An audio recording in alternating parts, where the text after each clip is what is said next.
there are plenty of studies out there that talk about movement variability. And a better athlete that has movement variability rather than an athlete who is specialized in a sport. But 2, lower risk of injury for that athlete that does various sports or cross training. That's why I said earlier, the younger players play multiple sports. You come down here, these kids are already specializing at 10 and 12 years old, and it's a big mistake. They are not good athletes. They are not good movers. And let me rephrase it. They're not good movers. They have a great desire to play ball, so they work hard at it, but they're not moving efficiently. Hello, everybody, and welcome to Clearing the Bases, the podcast where we step up to the plate and dive deep into the world of youth baseball. I'm your host, Jimmy Filangieri. On this show, we discuss all things related to the preparation and development of youth baseball players, coaches, and yes, even parents. So sit back, settle in, and get ready to hear from some of the greatest baseball minds out there. But you don't see a basketball player just standing in one spot and try and jump from there. You need to get a load. Pitching's the same way, hitting's the same way, throwing's the same way, running's the same way. You've got to get this load and unload. Isolated exercise typically is loading. Now, there's a role for it, particularly if there's been an injury. One of the process, I'm not saying this is the only way, but the process that I use when somebody comes to me who's had an injury is that first I'll take them through isometric contraction, because that's going to create a neurostimulus and will contract the muscle, but the length of the muscle isn't changing. And the thing about isometric exercise is that I'll use it early, or sometimes I'll use it, meaning early in the rehab phase. To be able to reach the highest levels of this game, you got to work hard. You got to get in the cages. You got to do your strength and conditioning. You got to throw your bullpens. There's all of this physical stuff that you need to do, and you need to work hard at it. But don't forget that you also have to get better at the mental side of the game. And one of the ways you can do that is increase baseball IQ by downloading and using the 6-Tool app. For baseball coaches like you, every game brings measurable progress. However, game time isn't the time for trial and error learning. Instead, have a proactive approach. Use 6-Tool, the best baseball player development tool on the market. We provide a platform to level up your coaching strategy by helping you to quickly identify and address your players' knowledge of the game.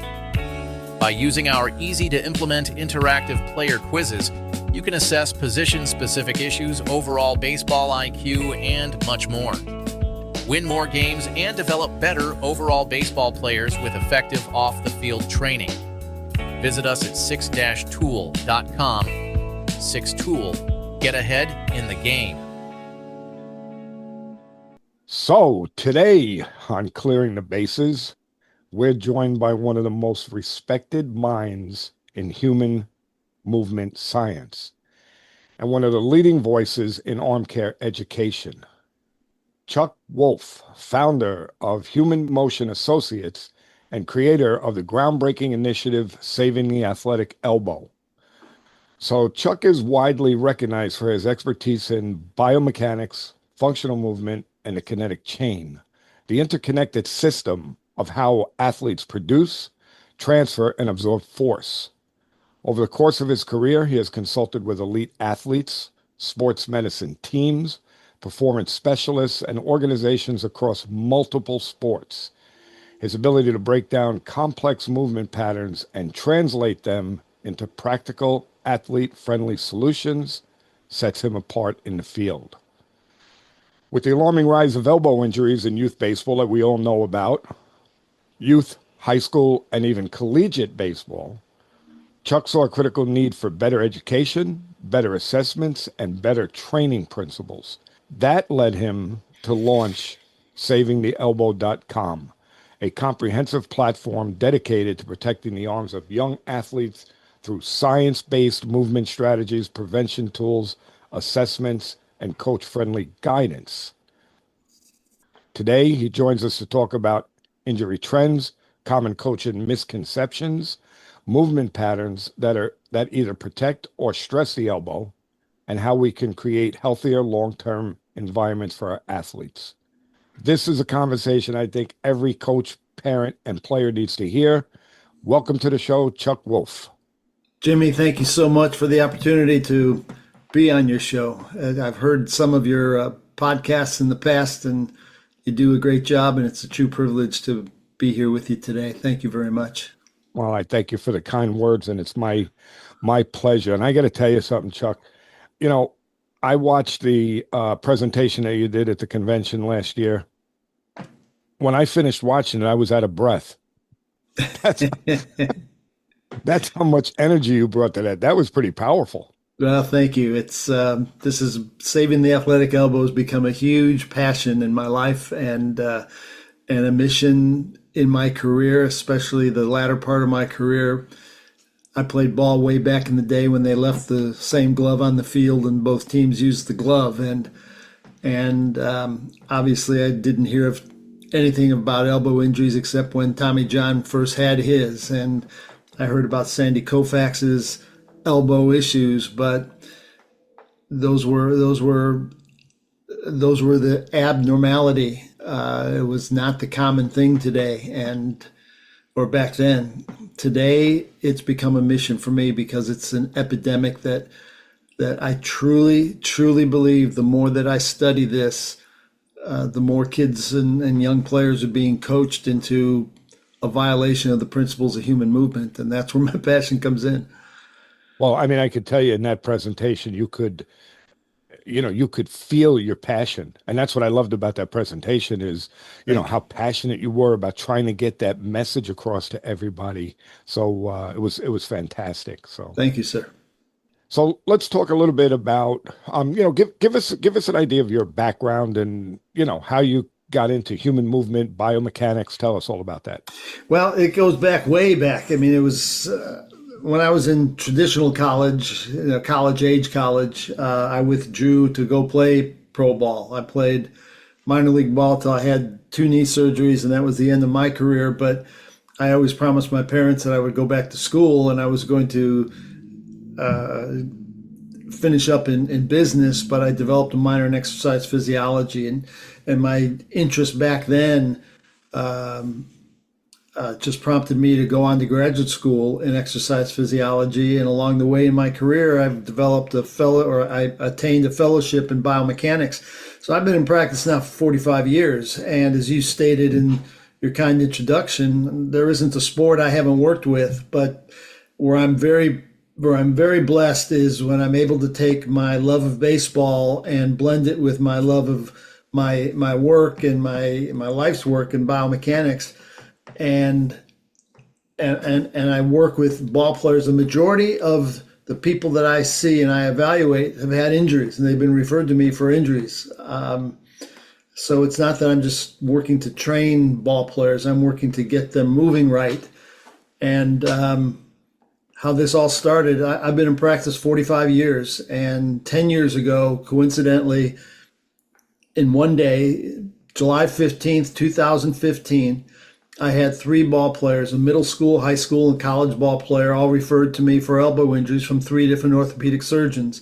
And I found common tendencies amongst those ball players that, if you want, we can go into, but I found common tendencies, and I thought that's a little bit of a coincidence. And I looked at all the files that I had back then, and there were 24 files. 23 of those files had the same tendencies. That's not a coincidence anymore. And that sparked the passion.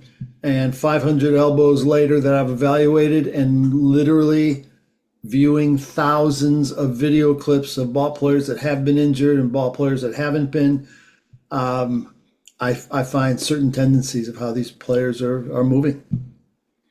Yeah, talk to us a little bit about that. I'm curious. So, what are those tendencies? And also, well, I mean, I guess my next question was going to be, when did you realize that this needed it, the elbow needed its own dedicated focus. But this is kind of right around 2015 is when you recognized it.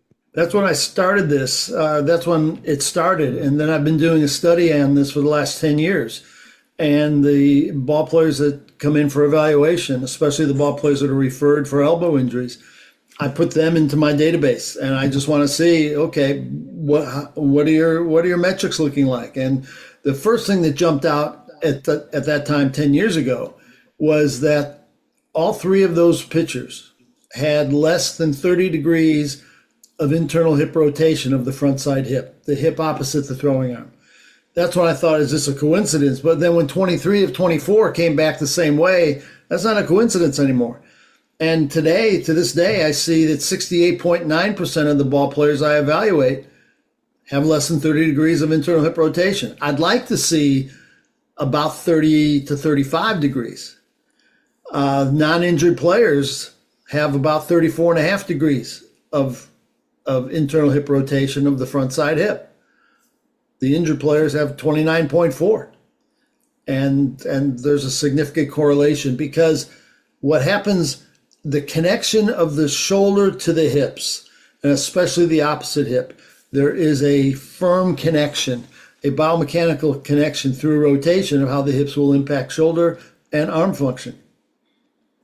So let's talk a little bit about misconceptions that maybe coaches, parents, and even athletes have. I know you talked about the way players are being trained now versus how they should be trained. And I think a lot of it had to do with that lead leg block. Lead leg block, that's become a pet peeve of mine. Lead leg block, and I know a lot of your listeners are going to jump all over this. I don't dispute that the front side needs to have a firm lead leg block because that's the only way that you're going to create stability.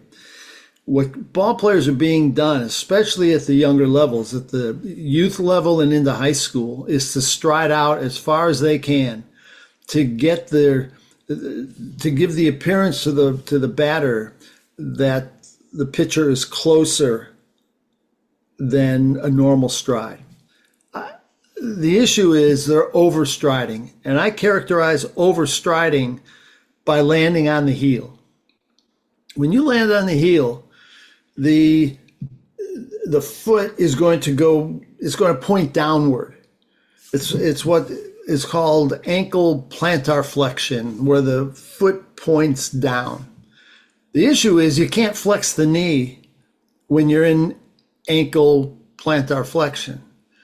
And if you can't flex the knee, and now you might have a ball player that has tightness in the hip, as they turn into the hip, they're not going to be able to get the chest over the lead leg. Now, if you shorten the stride 1 to 3 inches, and that's player dependent, that's going to allow the knee to kind of think of it tracking towards or over the shoelaces. That's called ankle dorsiflexion.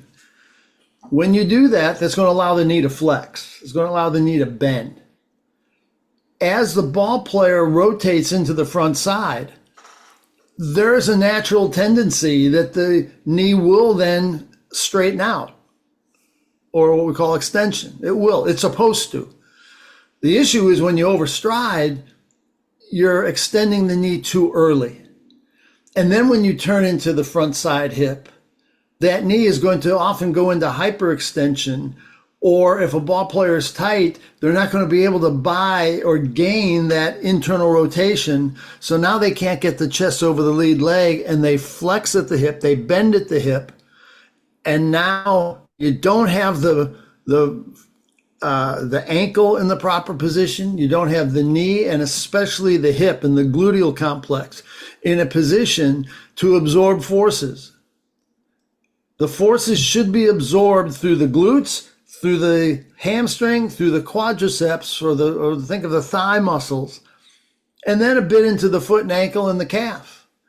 Then when you work your way up into the glute, then the opposite lat. But when that knee is extended and you have a ball player that's flexing forward, the ability to decelerate forces and absorb forces from the ground up, as well as the arm coming through from the top down, is being absorbed by the back, the shoulder, and the elbow.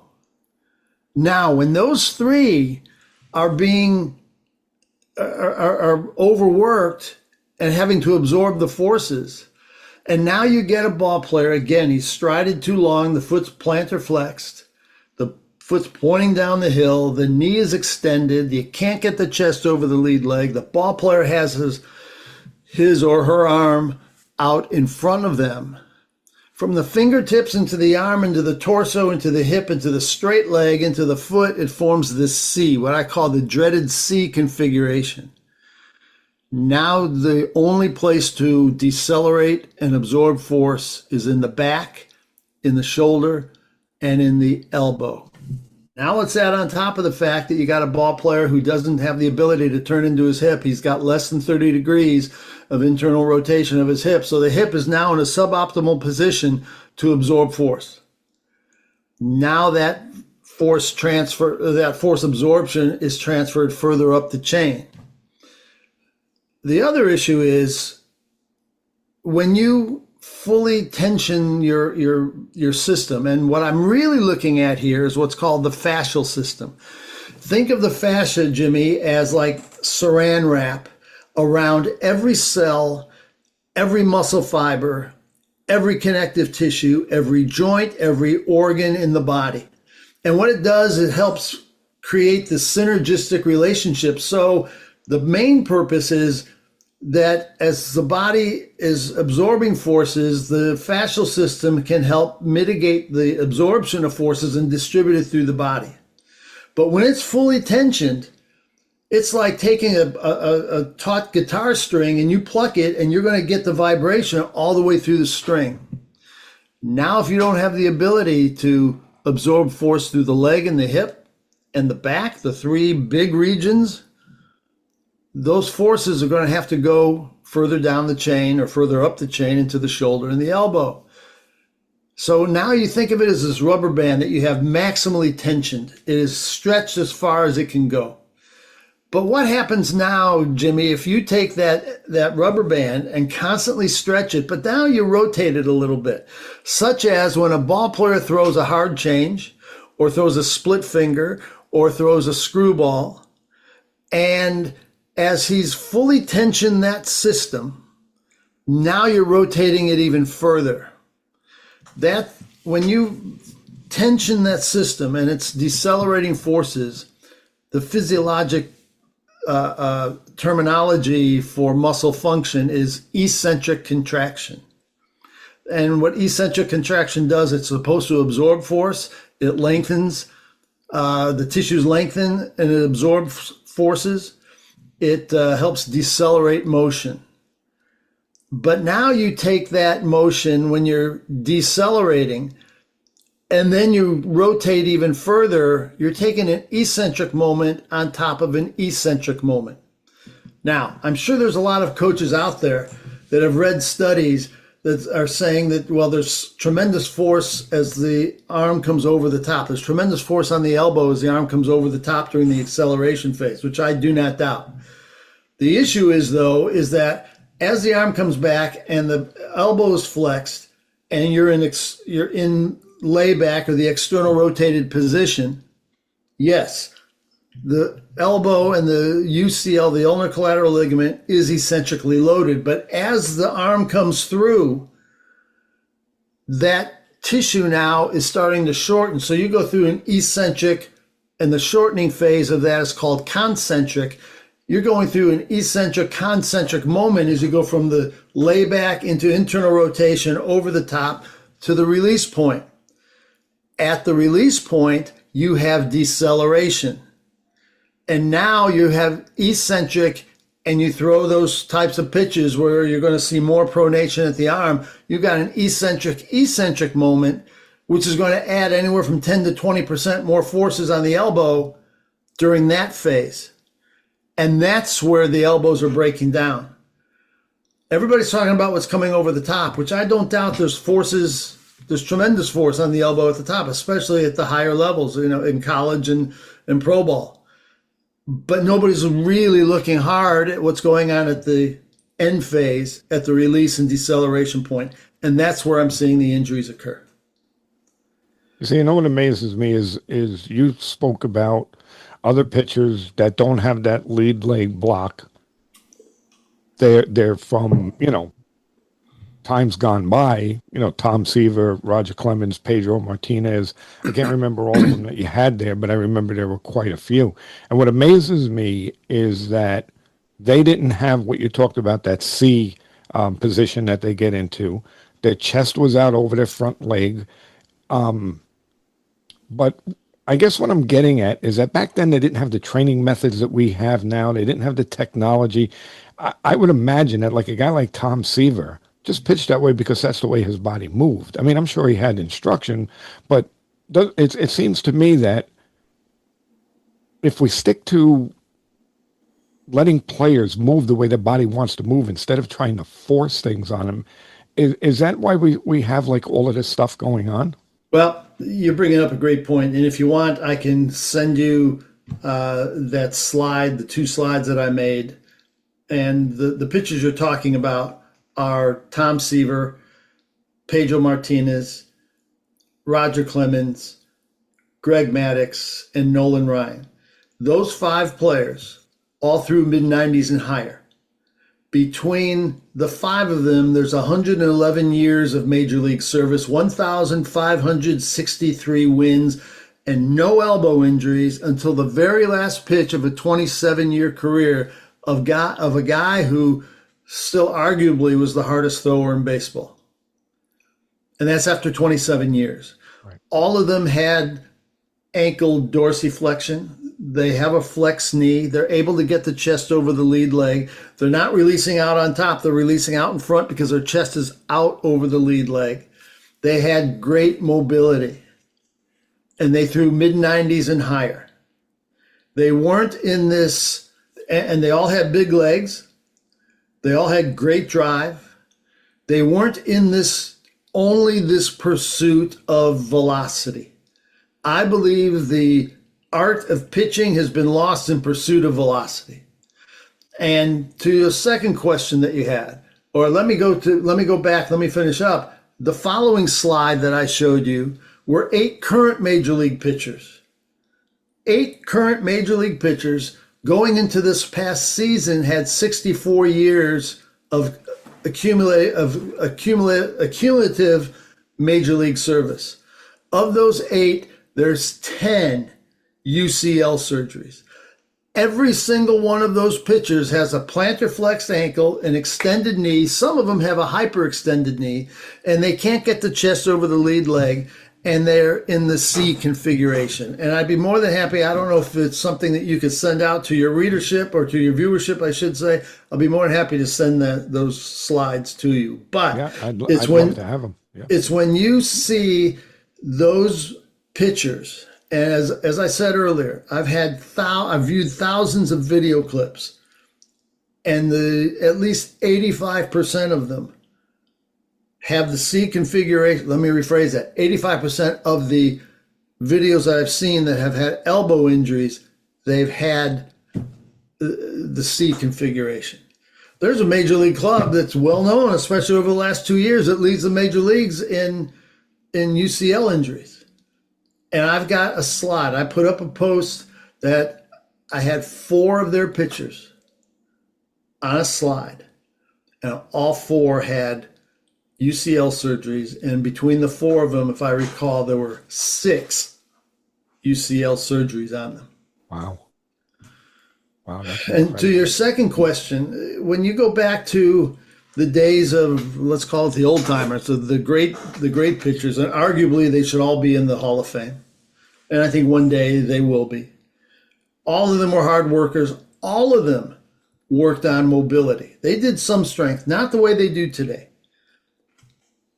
I know a couple of players who played with some of those pitchers, and they said they worked hard in the weight room, but they didn't do it like they did today. And here's the other thing, is that the way it's being done today is I have seen hundreds of strength and conditioning programs from high school, college, minor league, and major league. The body moves in three planes of motion: forward and back, which is the sagittal plane; side to side, which is called the frontal plane; and rotation, which is the transverse plane. And in today's programs, the vast majority, I would say 90% of the strength and conditioning programs today are two sagittal plane dominant. They go into flexion extension. They don't incorporate a lot of side to side movement, and they don't incorporate a whole lot of transverse plane motion. Now, your most powerful plane of motion is through rotation. You don't see ball players that throw straight on. You see them, they rotate. Hopefully, they rotate their hips slightly before their shoulders and their torso. Some guys don't. And the reason being, because they are too bound up in the abdominal region, in the obliques, in the side muscles, what's called the quadratus lumborum, which is the muscle between the ribs and the top of the hip. Their hip flexors are very tight, and that limits their ability to rotate. And a lot of these guys end up pushing the ball. They end up sacrificing some velocity, and that's what they're in the pursuit of. But what I'm seeing is much too much sagittal plane movement, and I'm seeing much too much pursuit of increasing the weight in the weight room. I just had, this week being holiday week and Thanksgiving, I've got 5 college ball players that came home, and they're coming in just for, I've evaluated them, and of course to do their training. Whenever somebody comes in to me, they first get an evaluation. When the guys go off to college, I evaluate them before they leave. I've got 4 guys that have overuse injuries right now. And all of them, their range of motion is down between 20 and 25% than when they left. All of them are telling me the weights that they're squatting and the weights that they're deadlifting, and it's great. However, they're sacrificing their mobility. And it's like now you've created this big, thick rubber band that's very strong, and you're taking it, but you're not getting the full stretch out of it. So now you've got this strong rubber band, but you can't stretch it, so you're losing that elasticity and you're losing that power, and that's where I'm seeing a lot of these injuries coming up. I had another ball player who just came home, and he said to me his strength coach at school said his numbers are down about 20% from the beginning of fall practice. But the kid's been coming in and working a lot on explosiveness and mobility, and he led the fall league. He led his team in home runs. He led his team in stolen bases, and the velocity on his throws has gotten greater. And he originally came to me with back pain. I said, let's not do as much volume in lifting, but let's get more rotation and more side-to-side movement. Because if you don't have good side-to-side movement, Jimmy, that's in your hips, you're not going to be able to rotate efficiently into the hips. And that's what I see a lot of, is that ball players are weak side-to-side. And when I say weak, I should say they're tight, which produces functional weakness, and they can't rotate into that side.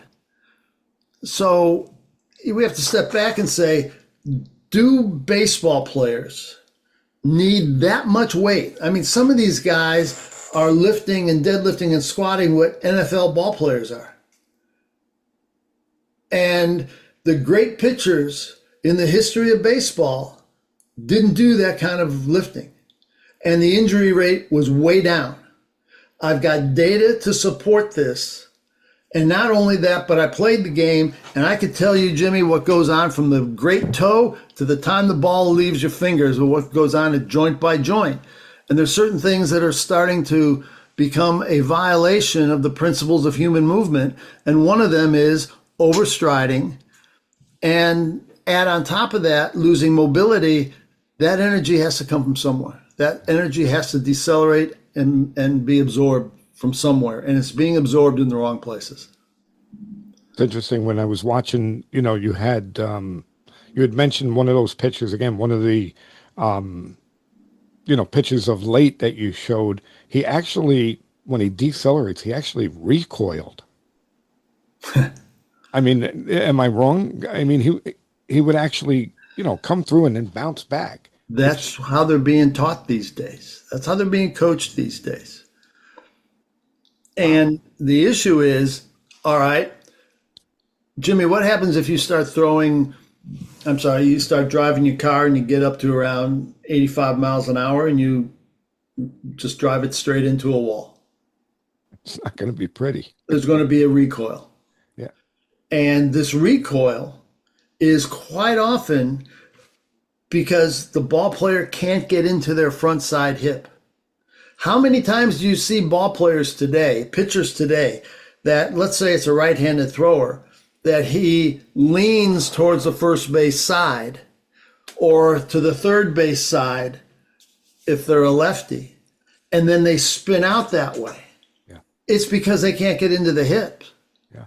Or if you look at their foot, their front foot, and their heel spins out, that's an escape. That's an energy release escape because that energy has to go somewhere. Nearly 100% of the pitchers that I've worked with who do that are tight in their hips.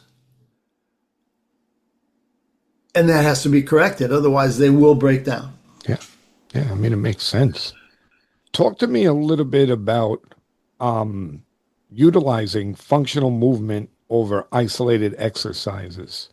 What's the difference? What's that all about? Isolation, typically when people or athletes do isolation exercises, isolation being one joint, isolation being typically one plane of motion and a concentric moment. The thing is that all movements have to go through, if it's a functional movement, one of the characteristics of functional movements is that you go through eccentric or deceleration first, stabilize, and then acceleration. Most strength training goes through concentric or shortening first, stabilize, and then deceleration. Now, I'm not going to say that that's necessarily wrong, even though functionally it's not how the body moves.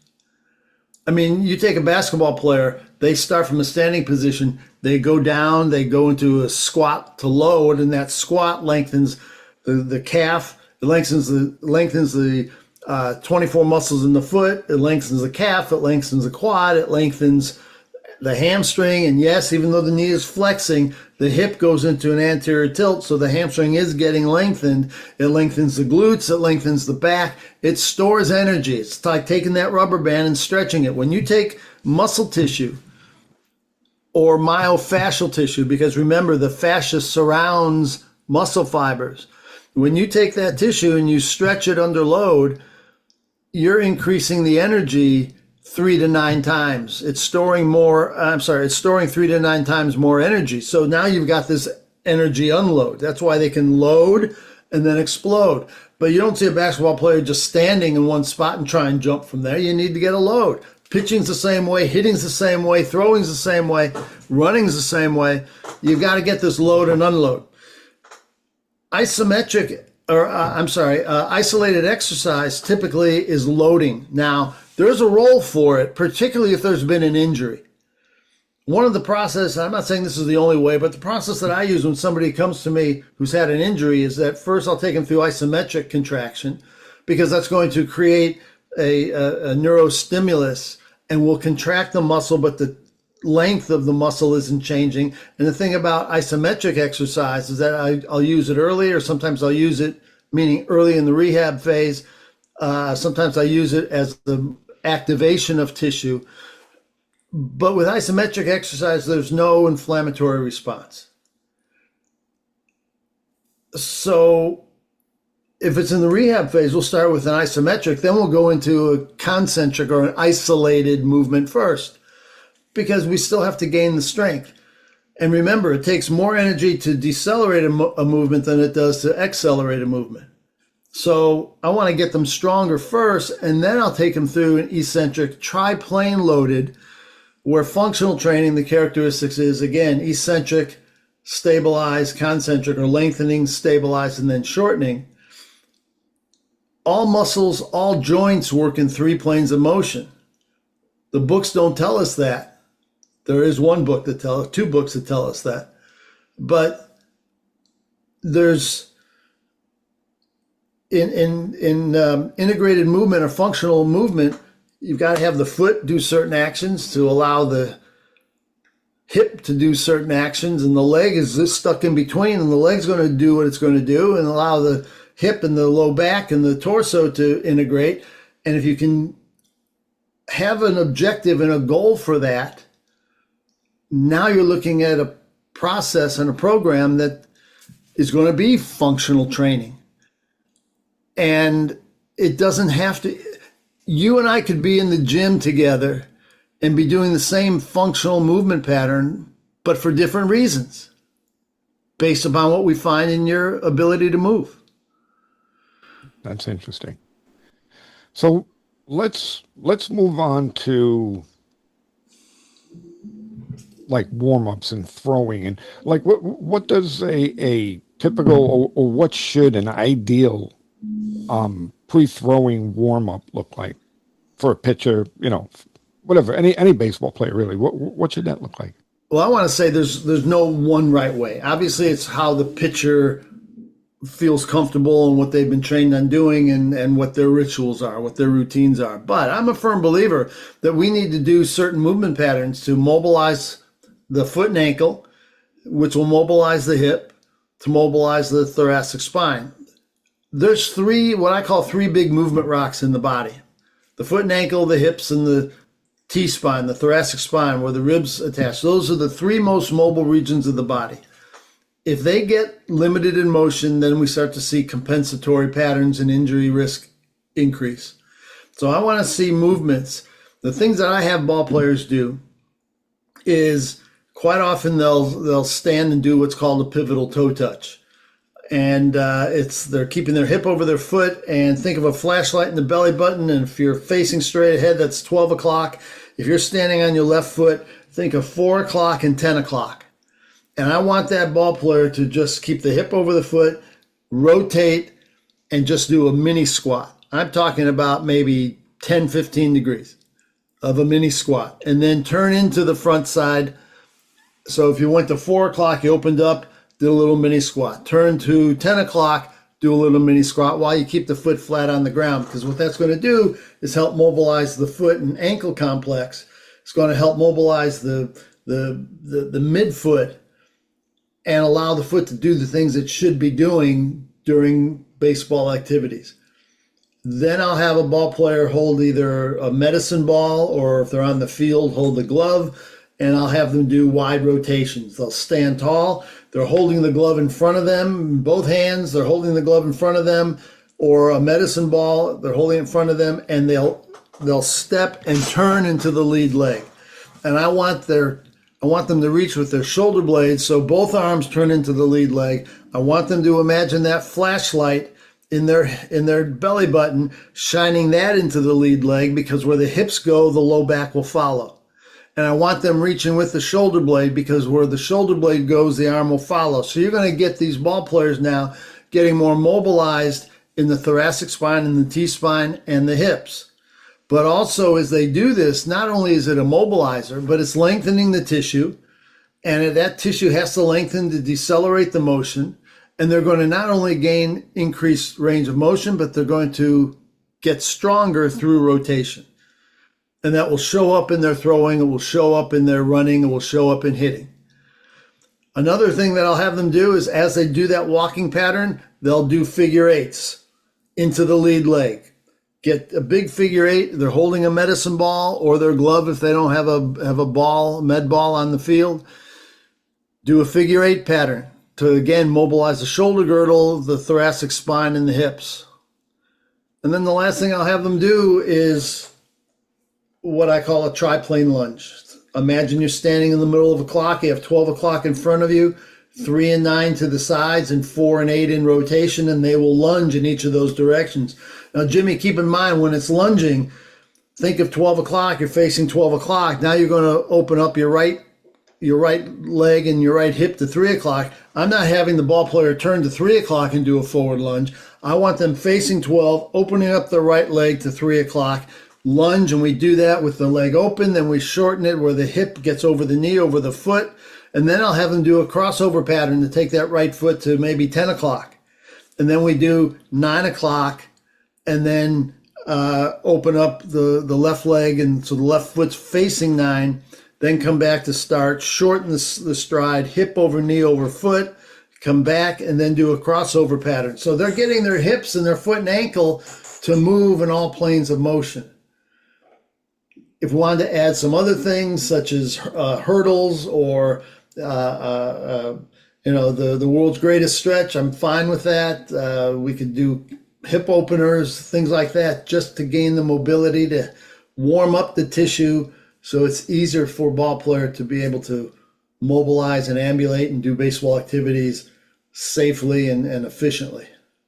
Now, do you have a spot on your Saving the Athletic Elbow where these drills or these warm-ups are shown? I've got a couple of these on the website, Saving the Athletic Elbow.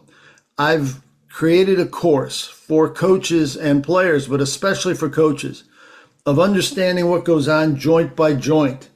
And I present this in a very basic level so they can understand what the foot, what the hip, what the knee. And notice I said foot, hip, knee, because the knee is the dumbest joint in the body and going to do what the foot and hip tell it to do. And then what the torso should do, what the shoulder girdle should do, and then various drills in there. If somebody were to sign up for that course, they have free access to the exercise library. Great. Yeah, that's part of that. Because during your presentation, I know you put up some of them. So as you're talking about it, yeah, I understand it because I watched the presentation, but I was just kind of getting where if people aren't, people haven't seen it, where they can find it. But that's great. So if they go and they sign up and, take that course, then they'll get all of this stuff because it's good stuff. They'll get that plus a whole lot to understand of not just how the body moves, but a basic easy on-field assessment of how a ball player moves.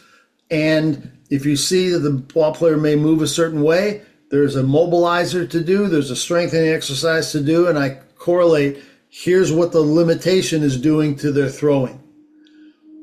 And how if you clean up that limitation, the throwing gets better and more efficient. Let me ask you this. Are there any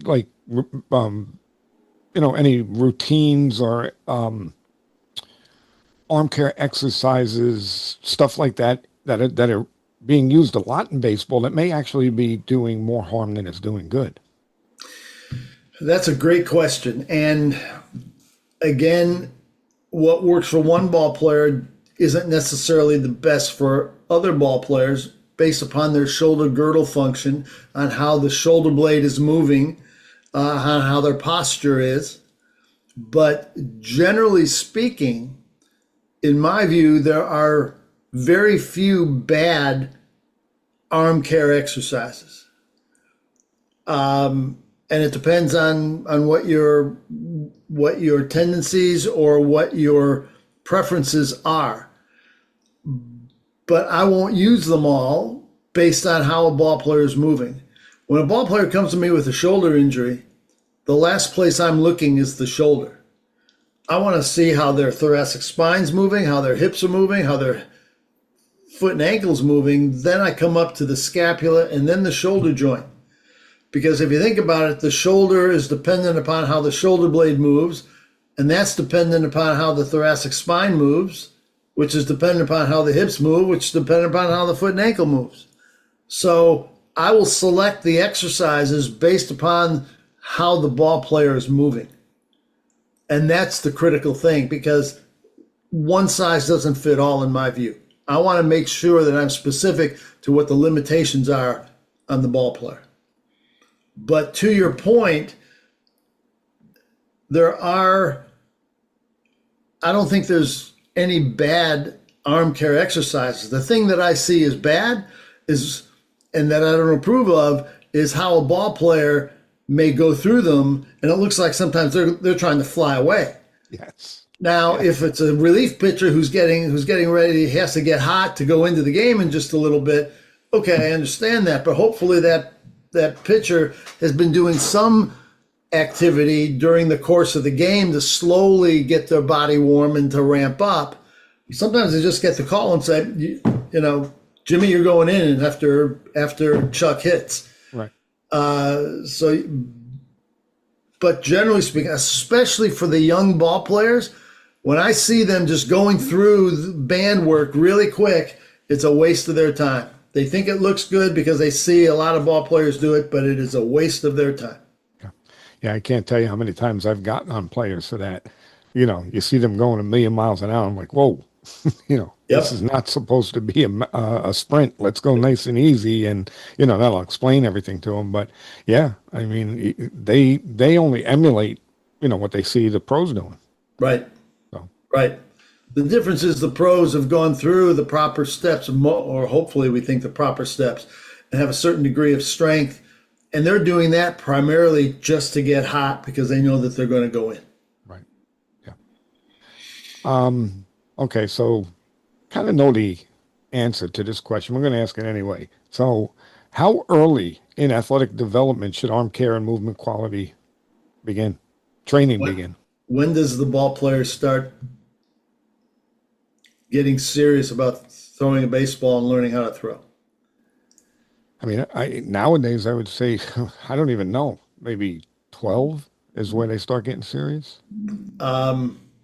That's up your way. Come down to Florida, you see guys getting serious around 10, which I think is a little too young. Now, I want them to play, but I also want them to play other sports. At the young age, we can blend in some exercise, but do it in the way of games, and do it in a way that the ball player at that young age doesn't think it's an exercise. Unless you find that those few ball players, you can just see they've got that mindset. They want to do things the exact way that Tarek Skubal or Paul Skeens does. And okay, we'll give you some things to do, but don't do it with the intensity. Go have fun, play other sports, do push, pull, twist, turn, other things. Be more well-rounded. But to your question, I think arm care should start early on. And what you find so much in the young ball players is that their posture is so bad and they're imbalanced. And when you look at the young developing player, and especially through high school, they want to look good. Besides think that they're strong, when they want to look good.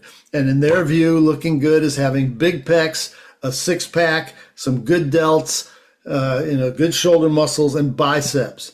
But as I tell these kids, especially the ones that come in with rounded posture, stretch what you can see and strengthen what you can't, and you'll be able to get better posture, better alignment, better muscle balance, and reduce the risk of overuse and impingement injuries.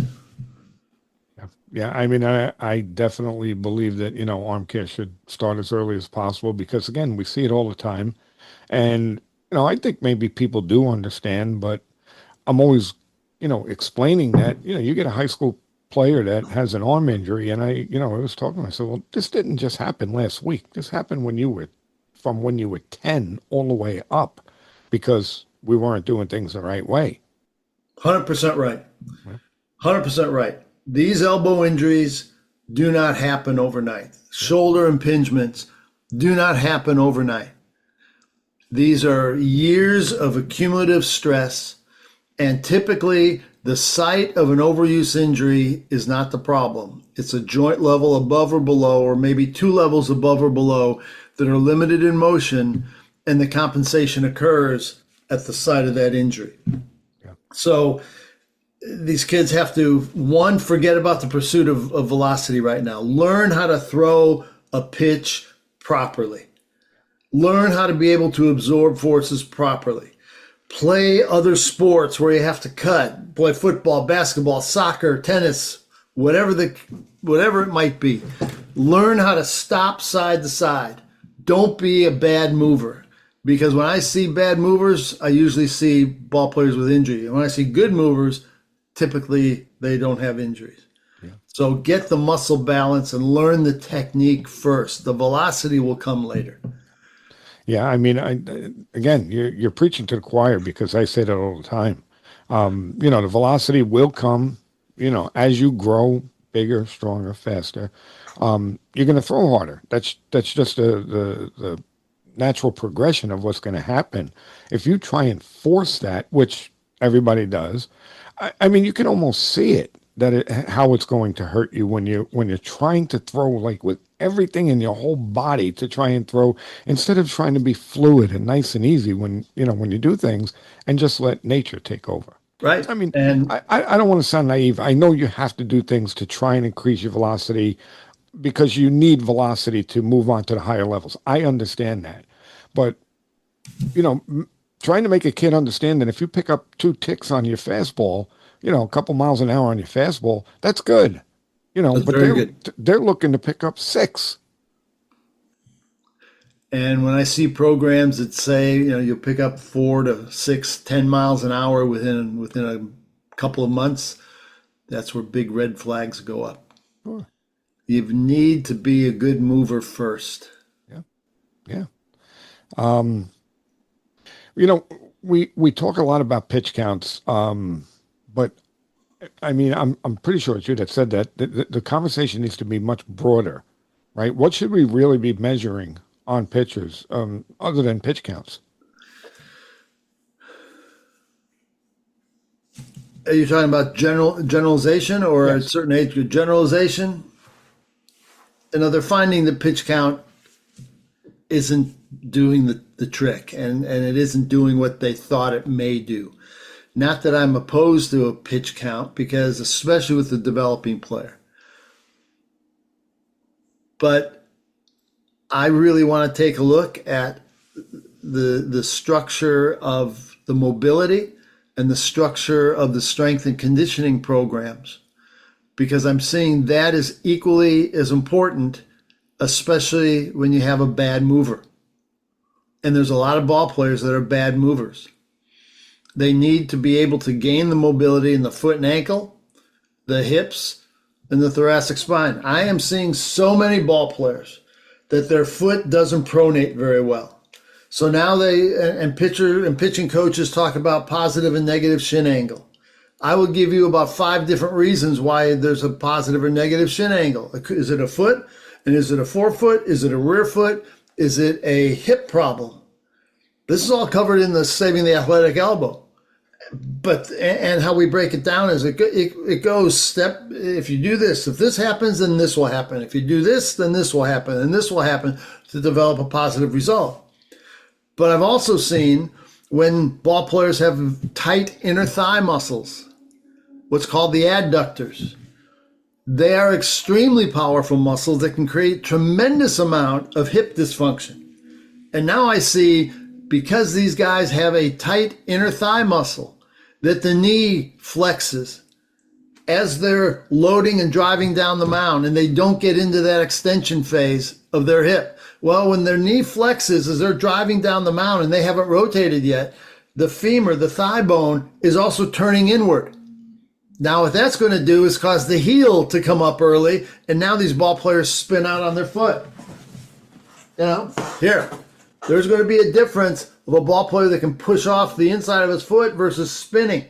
When he spins, the foot's going to spin, the leg's going to go with it, the hip's going to go with it, and they all turn together, but there's no proper rotation and dissociation.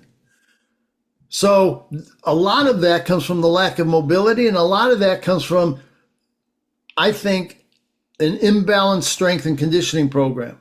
The other thing that I see are the ball player is very tight in their abdominals and their obliques, and there's a muscle that fills in the pelvic crest. So think of your hip bones as a bowl. There's a muscle that lines that attaches to a muscle that's on the side, what we commonly call the love handles. Those muscles are responsible for rotation, and when they're tight, you can't dissociate. So I see the hip and the shoulders go together. And when I tested these ball players and I tell them, cross your arms in front of you, turn your shoulders one way or the other way, some of them can't do it very well, more than maybe 5 or 10 degrees. But then I tell them, keep your shoulders forward, turn your hips one way or the other. That's even less. So they end up pushing the ball. Increased risk of shoulder, increased risk of elbow injuries. Huh. Now, when they're tight in the adductors, here's the thing that I've found over the years.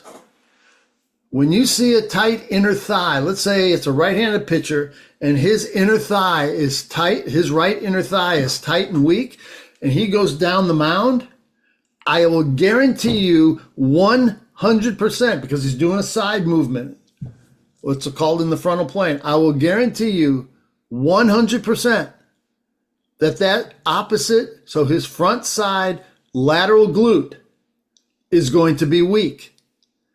Now that ball player doesn't have the stability to hold the position and rotate into it. So now that's when you see them fall out or they'll spin out. So all these chain reaction compensations occur. What takes the hit? Elbow or the shoulder. Yeah. And it's all because of things that start down in possibly the foot or the inner thighs or the hips, and it translates up here. Another thing too that just came to mind, because I talk about this all the time, is like when we were young, right? We didn't have all of the stuff that these kids have. So we were out, we were running around, we were jumping fences, we were climbing trees, we were playing ball, we were doing this, we were doing that. Do you think that because we did that our bodies moved better than kids? 100%. Okay. 100%. There are plenty of studies out there that talk about movement variability. And a better athlete that has movement variability rather than an athlete who is specialized in a sport. But 2, lower risk of injury for that athlete that does various sports or cross training. That's why I said earlier, the younger players play multiple sports. You come down here, these kids are already specializing at 10 and 12 years old, and it's a big mistake. They are not good athletes. They are not good movers. Let me rephrase it. They're not good movers. They have a great desire to play ball, so they work hard at it, but they're not moving efficiently. And that's when you see so many injuries. Part of that is the kids wanting to play. Part of it is the parents thinking, well, if my kid isn't playing one sport full time all year round, they're going to fall back. Yeah. And that is the furthest thing from the truth. When you're in junior or senior year in high school, maybe a sophomore, if you're a high-level ball player, go ahead and start specializing. But back in the old days when you were running and jumping and climbing fences, as you said, and whatever else you did to get in trouble, you didn't have injuries, or at least overuse injuries. You may have broken an arm because you fell out of the tree, but you didn't have overuse injuries. It's so true. Yeah. And I see that on a regular basis. When we trace it back, when you think about this, when you trace it back, at least down in Florida, high school ball starts mid-January. They'll play, depending on how far they go in playoffs, they'll play till mid-May. A couple weeks off, then they go into summer travel ball or a summer league around here. That goes to late summer. They'll have a couple weeks off. Then if they're in high school, they'll play fall ball. I've been down in Florida 28 years. When I first got down here, I remember some of the schools having 10-game schedules. Down here now in the fall, they're playing close to 30-plus games. Wow. So now you take all that, and that runs now. Some teams just finished a week or so ago. Oh, wow. And some kids play some travel ball, and their tournament's just finished. So these kids have played 11 and a half months out of the year. They'll take a little bit of time off. They're still practicing, which is okay. I'm not saying to get away from the game, but don't be competitive. You should go out there and work on drills and skills, because the games are just a showcase. Yeah. Work on your drills and skills. Work on player development to make yourself a better ball player in the game. Games aren't going to make you a better ball player. I agree with you 100%. Yep. I mean, if you take the fall season, this is the way I view it. Fall season is all about development. It has nothing to do with games. If you want to play a few games during the fall, I think you should play a few, because the only reason why I say that is because I like to see if what we're training is actually translating to the game. So I'm going to need those games, but you can accomplish that with inner squads. You don't have to have a competitive game in the fall. That's insane. I totally agree. I can understand for high school coaches to have a short fall season to see, especially with the incoming players, incoming freshmen, transfer students, to see what you got coming in. Yeah. Learn our systems, learn our how we do cutoffs, how we do back picks, how we do our signals. I get that. Yeah. But not 30 games. I'm sorry, not 30 games. I've got a kid that I'm rehabbing right now. He played, his team won the state championship this year.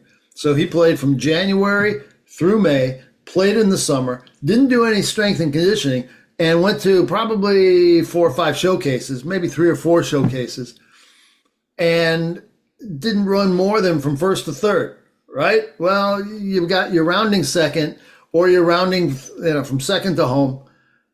You're slowing down to see what the play is, and then you speed up. Now he's in a showcase, and they want him to run a 60. He hasn't run a 60 at full effort since January, since December and January. Yeah. Blows out his quad. But now he's going to play for his high school team, and the pinch running form. He tries to make a play in the field, blows out his hamstring.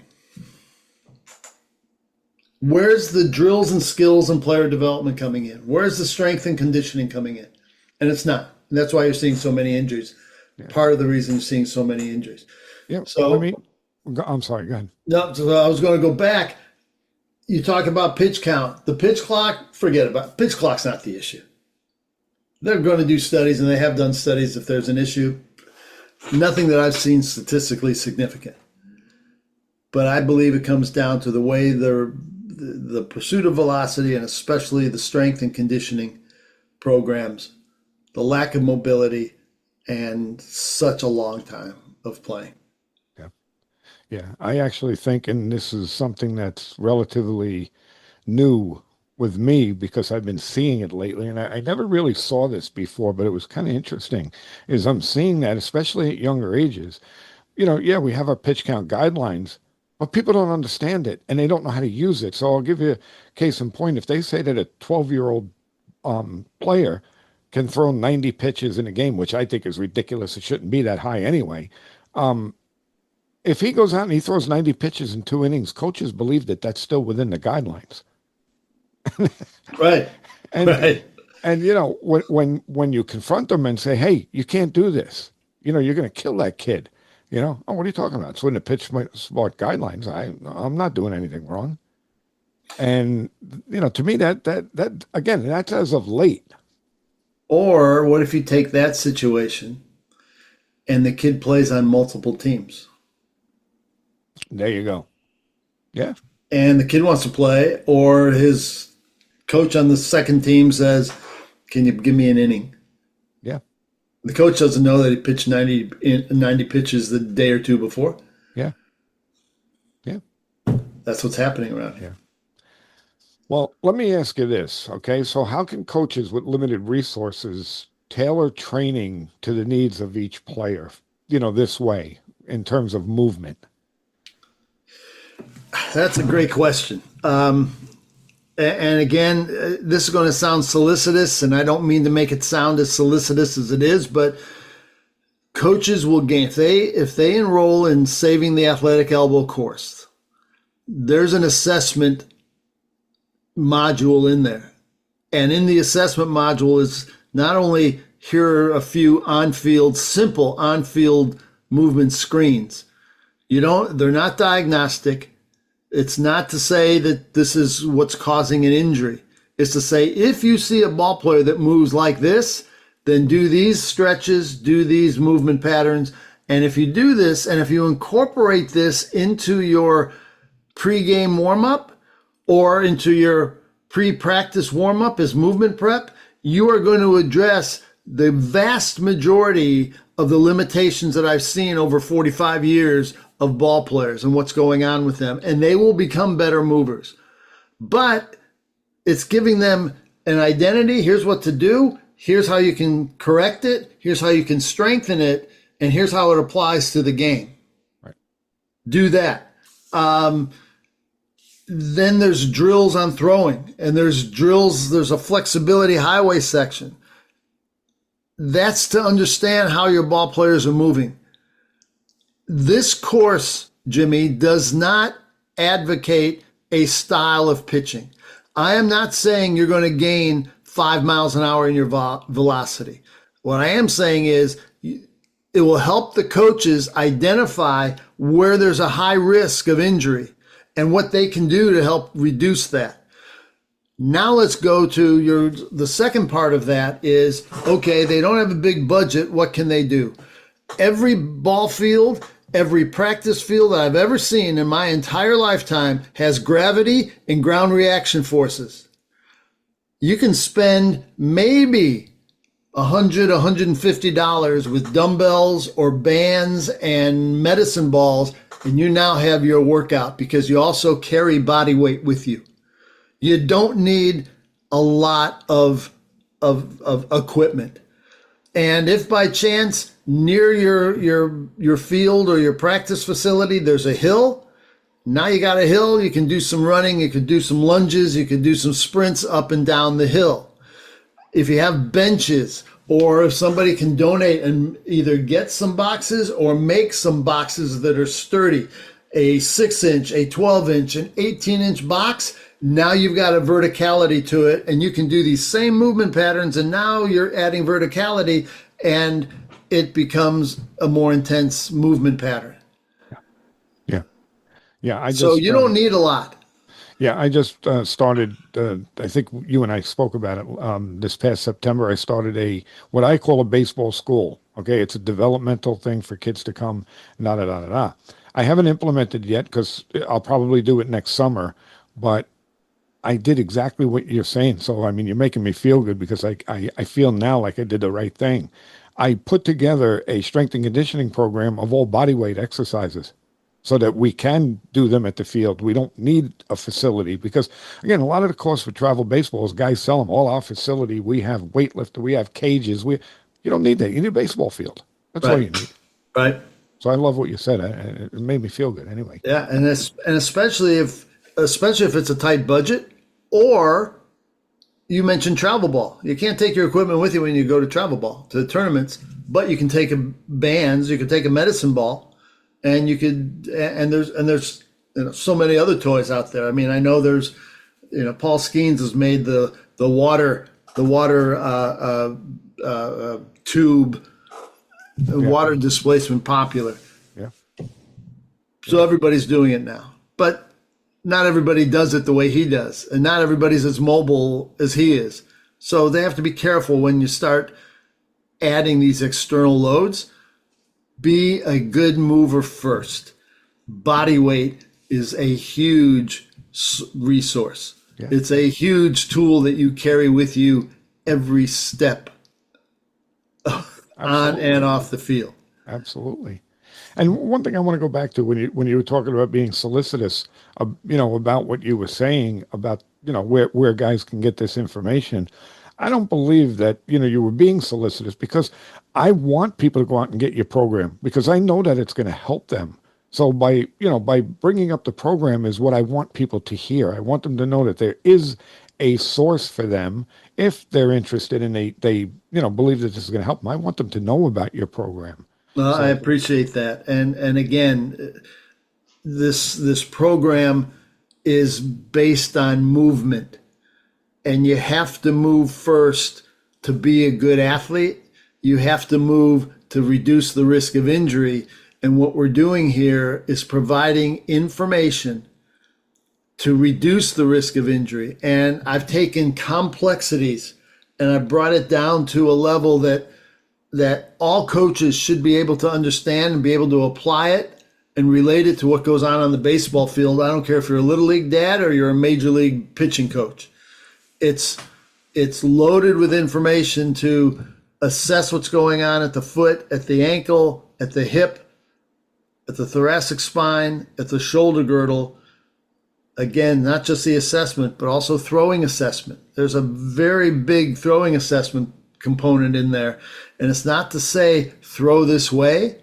It's to say here's ways to reduce the time under tension upon the UCL to reduce the risk of elbow injury. And then there's a flexibility program. And then you go to the exercise library, which I'm still building and adding. Right now, there's about 35 exercises in there. But eventually it's going to be, a couple hundred. Yeah.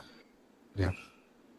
Well, I got to tell you, Chuck, this has been very eye-opening. I mean, everything that I've seen between, this conversation and with the presentation at the ABCA, has been eye-opening, and I love your passion and I love your energy. So, we're going to wrap up with this. If you could teach one concept to every youth and high school coach in the country, what would it be? One concept as far as the player development is concerned? Yeah. That's a great question because that's another episode. but if I can boil it down to one thing, it's become a good mover. That is the foundation for player development, and that is the foundation to allow the foot to communicate to the hip, to communicate to the torso and the shoulder. If you can become a good mover and allow the body to move the way it's designed to move, you're going to see a significant reduction in injury, but you're going to see an extrapolation of how a player is going to move and to perform on the field at a much higher level, at a much more efficient way, where the player's going to say, I feel like I'm throwing harder, but it's easier. I feel like I'm running faster, but I don't have to strain so hard. It's just allowing the body to move properly. And I don't care what sport it is, that if you have the body moving properly, it's going to be easier to perform in that sport with a significant reduction of injury. Fantastic. So, Chuck, why don't you give everybody ways to reach you, whether it be your website, your social media, and how can people get in touch with you? I'm going to give out a couple of websites, if you don't mind, Jimmy. One is Saving the Athletic Elbow, all one word, .com, savingtheathleticelbow.com. My business is Human Motion Associates, and you could find humanmotionassociates.com. And if you wanted to contact me, you can reach me at CWolf, that's CWOLF, at humanmotionassociates.com. And it's associates, plural, humanmotionassociates.com. That's fantastic. So again, I really, I want to thank you for coming on the show. I really enjoyed this. And, I look forward to, are you going to be at the convention in January, or that was a one-shot deal? I'm planning on being there this year. Oh, fantastic. I'm hoping to be at ABCA. In fact, if it's not tonight, tomorrow, I'm making my flight reservations. So I'm already registered there. Fantastic. So we'll hook up when we're there and, meet in person. And this was great. I want to thank you so much. I would love to meet you in person. And if you're down in Orlando, please let me know. But Jimmy, I cannot thank you enough. I cannot thank your listeners and your viewership enough for allowing me to share ideas, because the bottom line of what this is about is I'm trying to save athletic elbows. When we think that nearly 70% of all elbow injuries happen to teenagers between the ages of 14 and 19, that's a call to action. That's an epidemic. And nearly 60% of all elbow surgeries are on teenagers. That's way too much. My mission here is to provide information to players and coaches and parents on how the body moves to make throwing more efficient and reduce the risk of injury. And that's all this is about. Yeah. Yeah, and There's way too many injuries. It's a great cause. So So hopefully we can make that happen. yeah, One elbow absolutely. at a time. Absolutely. So thanks again, Chuck. Have a Jimmy, good night thank you, sir. and have a happy Thanksgiving. Thank you. A happy and healthy Thanksgiving to you, and happy and healthy holiday season to you, your family, and everybody who's listening out in Clearing the Bases Nation. That's great. Thanks again, Chuck, and we'll talk soon. Thank you, sir. Saving the athletic elbow. How fitting is that? I mean, that's what we're all trying to do, right? We want to minimize and really help eliminate arm injuries in all baseball players. Chuck really dove deep into a lot of technical stuff about how the body moves, the kinetic chain, and what pitching is really about. So we all know, that we need to have velocity. I get it. So we have to find a way to develop players in a safe way so that they are developing velocity. But I think a lot of times what we do is we try to force velocity on players. And I think that Chuck talked a lot about how if we don't use the right strength programs, the right mobility exercises, the right movement programs, the risk to injury increases. There are ways to do this. There are right ways to do it. There are wrong ways to do it. And I think that we've talked about it enough, quite a bit, that it's really, really alarming the amount of arm injuries that are happening now, especially at younger ages.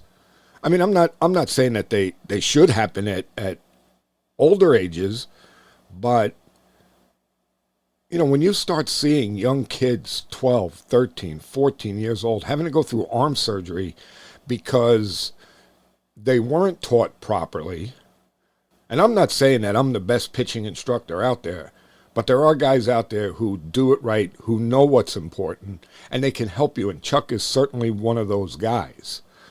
There are ways to do it right so that our players remain flexible. They increase their stamina, their stability, their durability, which will help them increase their velocity. But like Chuck had said, we don't want guys bulking up, big biceps, big pecs. You heard him say it. We do that and, it tightens everything up. Again, like I said, I'm no expert on this, but to me, that's kind of common sense. If you create players that are tight, they're not going to be able to move fluidly, and that's when you're putting strain where it doesn't belong, and that's where the problems start. Multi-sport athletes, okay? We want multi-sport athletes. It drives me nuts that players are training all year round. They're playing way too many games. They're specializing too early. Go out and, like we said, play different sports. I mean, I know things are different now. You're not running outside, and you're not climbing trees, and you're not climbing fences, and I understand that. But we have to find a way to bring at least that type of training back to the players. And I think that if we play multi-sports, you're going to be introduced to different ways the body moves, and your body will develop, we'll say, more evenly. One of the things that we didn't talk about that we really should have touched on, but, maybe that's for another show, is, and I think Alan Jaeger says this the best, is listen to your arm. When you're in pain, your arm is telling you something. It's information. Ignoring it is only going to lead to, chronic issues. You're going to compensate for that injury, which hurts you. Don't have your players pitch through pain.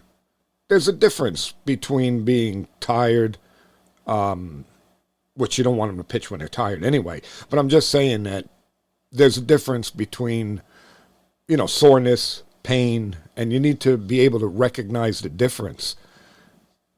So I would tell you, go out there, look up Saving the Athletic Elbow. reach out to Chuck.